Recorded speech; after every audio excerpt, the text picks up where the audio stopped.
Eu vou falar então um pouquinho sobre a apendicite aguda, que é um dos tipos de abdômen agudo inflamatório. Então a gente precisa lembrar que o nosso apêndice ele é um órgão vestigial, ou seja, ele perdeu a sua função com o tempo, conforme a evolução, e hoje ele fica ali simplesmente sem ter alguma funcionalidade dentro do nosso organismo. Mas o apêndice, ele tem as mesmas camadas e as mesmas estruturas do intestino. Então ele tem a camada mucosa, submucosa, serosa, todas essas camadas. Ele secreta muco no seu interior, mas ele não tem nenhuma função. Então a gente fala que ele é como se fosse um intestino com fundo cego, tá? O que é importante a gente entender? O apêndice, geralmente, ele tá ali sem nenhuma função e ele pode se localizar, ele pode estar localizado em diferentes posições. Então, a gente tem o apêndice na posição normal, o apêndice voltado ali, a gente fala até que um apêndice retrocecal e outras posições, tá? Mas o que basicamente acontece é que, por algum motivo, um fecalito, um pedaço de fezes, acaba entrando ali dentro do apêndice e acaba obstruindo o apêndice. Então, o que acontece? Aquele órgão que não tem nenhuma funcionalidade, apesar dele não ter nenhuma funcionalidade, ele secreta muco. Então, esse muco, ele sai por aquela porção ali do apêndice que tem contato com o intestino.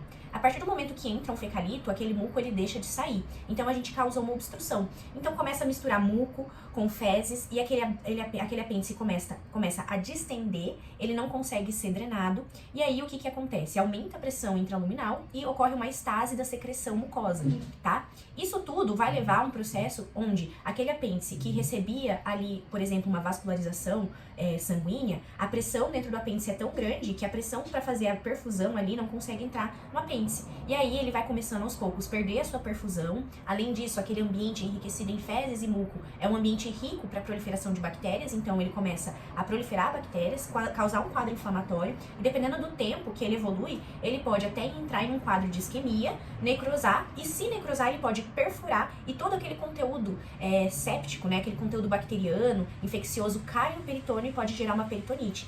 Então, a princípio, a apendicite não é um quadro grave inicialmente, porque se for pego nas fases iniciais, onde a gente não tem isquemia, necrose, perfuração, ou seja, quando não evoluiu para um quadro de peritonite, a gente tem então um quadro que é possível de tratamento. Geralmente a gente vai ver lá na frente que é a retirada do apêndice, tá? Então, essa é a fisiopatologia. E aí vamos entender um pouquinho como que é a clínica. Geralmente, o paciente ele vai sentir uma dor abdominal, num primeiro momento, periumbilical. Por que se o apêndice se localiza na fossa ilíaca direita, por que a gente sente uma dor periumbilical?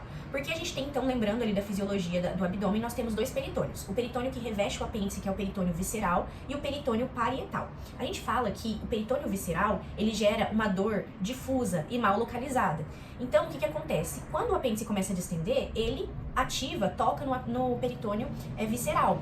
Essa dor, ela tende a ser difusa, mas basicamente o que a gente observa é que a origem das fibras do peritônio visceral, elas se encontram ali na região periumbilical. E aí ela acaba, então, gerando a dor naquele local. Então, por isso que é uma dor periumbilical, e conforme o apêndice vai distendendo, ele passa a não só tocar no peritônio visceral, mas também no peritônio parietal. E a partir do momento que ele toca no peritônio parietal, ele vai gerar uma dor mais localizada. O peritônio parietal, ele tem fibras que promovem uma localização, uma dor mais localizada. Então, a gente fala que os sintomas da apendicite basicamente seria uma dor periumbilical que migra, né, depois de um tempo, para a fossa ilíaca direita.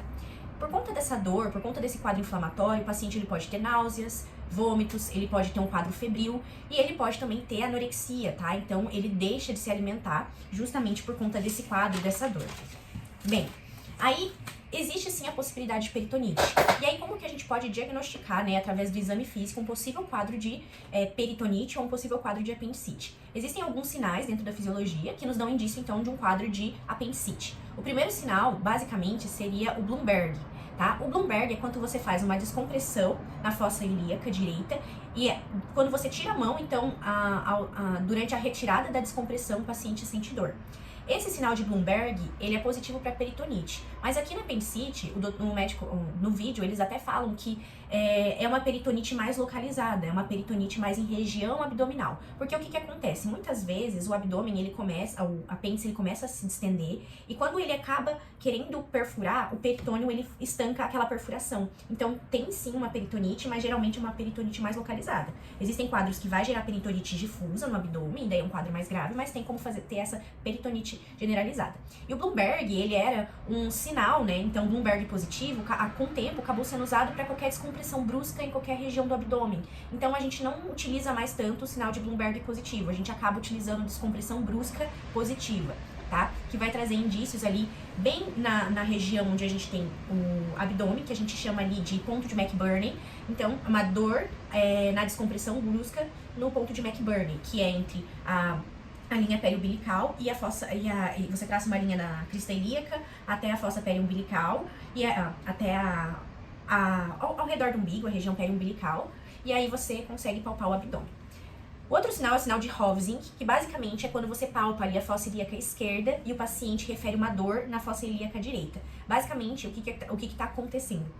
Uma dor na fossa ilíaca esquerda e vai para a direita, né? Tô representando errado, mas o que acontece é que você meio que drena os gases, você acaba comprimindo e empurrando os gases ali na região da fossa ilíaca esquerda para a fossa ilíaca direita, e ela acaba, então, por pressão, esses gases pressionam o apêndice, gerando uma dor naquele local.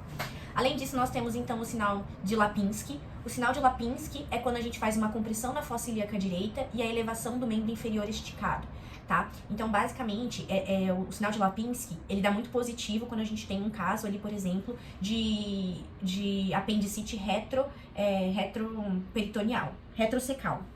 O que é isso? Então, ele tá atrás do seco, né? Basicamente, eu vou deixar uns vídeos mostrando as manobras, tá? A Lipinski, então, você vai comprimir a fossa ilíaca direita enquanto você eleva o membro inferior direito esticado, tá? Existe o sinal de Dunphy, que é quando você tosse e sente dor na fossa ilíaca. O sinal do Willi-Psoas, que também ele serve para identificar, então, outros tipos de apendicite. Então, por exemplo, um apêndice que está em outra posição, se eu não me engano, o sinal do Willi-Psoas é o apendicite retrocecal. Então, você vai fazer uma extensão e uma abdução do membro inferior. E o sinal do obturador, você vai fazer uma flexão e uma rotação externa do membro inferior direito. O sinal do obturador, geralmente, ele indica uma apendicite pélvica, tá? O que é importante salientar aqui?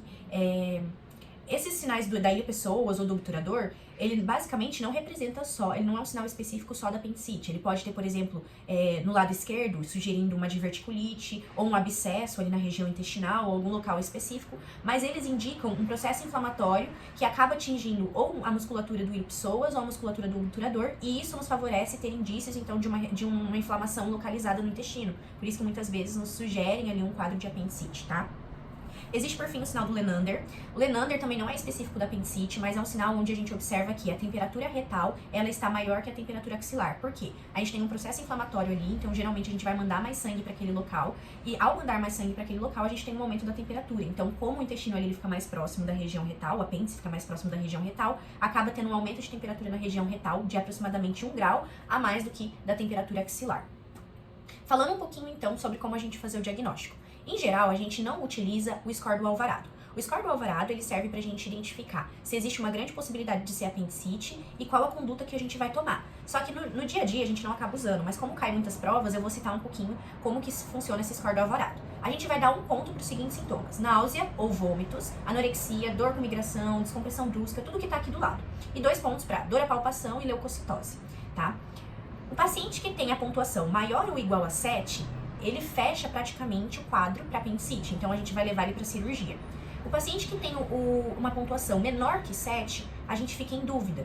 Então, na maioria das vezes, a gente ou vai buscar um outro diagnóstico, mas para buscar um outro diagnóstico, a gente acaba fazendo um exame de imagem. Então, para facilitar mais ou menos como que é a conduta, maior ou igual a 7 cirurgia, menor que 7, a gente faz um exame de imagem para confirmar o diagnóstico de apendicite, tá? Qual o exame de imagem que a gente vai solicitar? Depende do tipo de paciente que a gente encontra. Pacientes como crianças, gestantes, tá? Crianças e gestantes, a gente sempre vai pedir a ultrassonografia, tá? Já os pacientes que são homens, idosos ou não gestantes, a gente pode pedir ali uma TC de abdômen. Por que a gente não pede TC em gestante? Porque gestante, a TC, ela acaba sendo comprometendo o bebê. Então, em alguns casos, quando a ultrassom não for suficiente para o diagnóstico, na gestante a gente pode pedir uma ressonância. Falando mais um pouquinho, então, sobre isso, Quais são os achados na ultrassonografia? A gente vai identificar um apêndice que ele tá mais espesso, justamente porque ele tá dilatado, tá? Então ocorre um espessamento, esse apêndice vai medir cerca maior ou igual a 7 milímetros e vai ter um aumento da vascularização se a gente conseguir usar um ultrassom com Doppler. A gente vai ver que tem um fluxo maior ali naquela região. Na TC de abdômen, a gente consegue ver também um aumento maior que 7 milímetros, espessamento, borramento de gordura e a gente pode até achar algumas complicações da própria apendicite, como abscesso, apendiculite, mas basicamente, o que a gente faz? Estamos na dúvida, pedimos ou ultrassom ou TC. Padrão ouro seria TC, mas a gente não pode pedir para todo mundo, então a gente pede para criança ou gestante, a gente pede ultrassonografia. Certo? Agora, caso a gente peça um exame de imagem e você ainda ficou na dúvida, tá? Por exemplo, eu pedi uma ultrassonografia, eu ainda tenho dúvida do diagnóstico, o que eu faço? Eu vou observar meu paciente por 12 horas, tá? Mais ou menos. Nessa observação, se o meu paciente piorar a dor, provavelmente é uma apendicite, porque se você parar pra pensar, em 12 horas você acompanhando esse paciente e melhorou a dor, a apendicite não melhora, ela tende a piorar, tá? E se, então, esse paciente persiste com a dor, eu posso fazer uma tomo para confirmar o resultado, ou eu posso ir direto para laparoscopia. A maioria das vezes a gente fala de ir direto para laparoscopia, tá? O segmento correto seria, fiquei na dúvida, observei o paciente 12 horas, já levo para láparo. Mas, existe a possibilidade sim de fazer a tomografia. Bem, e aí, o que é importante a gente entender de tudo isso? Como que a gente vai fazer o tratamento? Existem algumas fases, tá, que são importantes na prova, do apêndice, de como está a evolução do apêndice. A primeira fase, que é a fase catarral, é a fase inicial do desenvolvimento da apendicite, onde a gente tem distensão e edema. A segunda fase é a fase flegmonosa. A fase flegmonosa, basicamente, é quando você vai abrir ali durante a cirurgia e você observa que esse apêndice está hiperemiado, ele está vermelho, tá? Então, ele já está um pouco mais inflamado que o normal. A fase gangrenosa é quando a gente já tem a necrose do apêndice. E a perfurativa é quando, então, o apêndice perfurou e a gente está diante de um quadro de peritonite, tá? Em geral, a gente confirmou o quadro de apendicite, a gente vai fazer a apendicectomia, tá? A apendicectomia, ela vai ser realizada em até 2 dias após o diagnóstico e se ela não for complicada. Então, vamos supor que chegou um paciente, descobri que ele tem apendicite, só que ele já tem 5 dias os sintomas, ou seja, passou de 48 horas, a chance desse paciente ter complicações por conta dessa apendicite é muito grande. Então, eu vou investigar se ele tem as complicações, se ele não tiver, eu posso até operar, mas em geral ele vai ter complicações e aí eu vou tomar outra conduta. E qual seria essa conduta?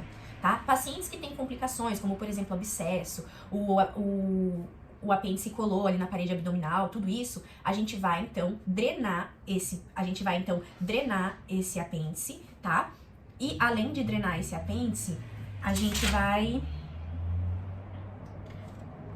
drenar esse apêndice, realizar antibiótico terapia, e aí depois de cerca de 4 ou 6 semanas a gente vai fazer uma colonoscopia para observar então pela colonoscopia se é possível, se é necessário mesmo fazer uma apendicectomia. Então, em casos de complicação ou mais de 48 horas, a gente dá a antibiótico terapia, drenagem, acompanha esse paciente de 4 a 6 semanas, faz a colono e aí você vai avaliar se é necessário ou não fazer a apendicectomia. Menos de 48 horas, sem complicações, apendicectomia, tá? Esse é o tratamento. Falando assim em geral, porque os diagnósticos diferenciais da apendicite nós temos diversos. Então, por exemplo, a mulher quando ela vai ovular, a força com que ocorre a liberação do óvulo pode gerar uma dor muito intensa. Então, seria a ruptura do folículo ovariano, pode ser um diagnóstico diferencial. A gente tem um cisto de ovário roto, então a ruptura de um cisto de ovário pode ser um diagnóstico diferencial. Uma DIP, então, muitas vezes, quando a gente tem uma paciente que a gente tem desconfiança de apendicite, muitas vezes a gente tem que fazer também um exame ginecológico, porque não pode ser uma apendicite, pode ser uma DIP, né? Então, uma inflamação pélvica ali, intrapélvica, né? A gravidez tubária rota, então a ruptura de uma gravidez também pode gerar uma dor, se for ali na face ilíaca direita. Uma linfadenite mesentérica. A linfadenite mesentérica, ela é muito comum nas crianças. Então, um dos principais diagnósticos diferenciais para apendicite na criança é a linfadenite mesentérica. A criança ela vai se apresentar com uma dor abdominal muito intensa e daí quando você vai fazer a cirurgia, ela tá cheia de linfonodos no mesentério, grandes, aumentados. O que você vai fazer? Você fecha essa criança, né, e depois você pergunta pra mãe se ela teve um histórico de um quadro infeccioso gripal. Geralmente, a linfadenite mesentérica, ela cursa com um quadro muito parecido de apendicite, mas antes, a criança, ela tende a ter um quadro de resfriado, né, uma infecção respiratória e aumento desses linfonodos, tá? A gente pode ter a apendagite epiploica, tá? Então, é quando a gente tem uma inflamação ali na região do epíplon, tá? A gastroenterite aguda, então muitas vezes a gente vê que o paciente começa a ter um quadro de vômitos e dor abdominal intensa, ele palpa ali na região do apêndice, e aí você fica pensando assim, nossa, esse paciente, você fica pensando, pode ser uma apendicite. Quando você tem vômitos muito intensos não acontecem na apendicite, tá? Vômitos intensos acontecem na jeca, acontecem na pancreatite, e aí quando vem, por exemplo, uma diarreia, você já vê que esse paciente já tinha uma jeca mesmo, tá? A litíase urinária, então, principalmente se você tiver pedra no rim do lado direito, as únicas alterações que pode auxiliar, então, é fazer o exame de imagem mesmo. E muitas vezes a litíase urinária, ela pode cursar com uma dor que irradia pro testículo. Por quê? Porque ocorre a dilatação do ureter, e aí dói ali, o ureter ele passa junto com a inervação ali do testículo e pode gerar essa dor, tá? E uma infecção urinária também. A infecção urinária, daí pra gente descartar uma possibilidade de apendicite, é fazendo o exame de urina. Se na urina vier bacteriúria, provavelmente ali não era uma apendicite, tá?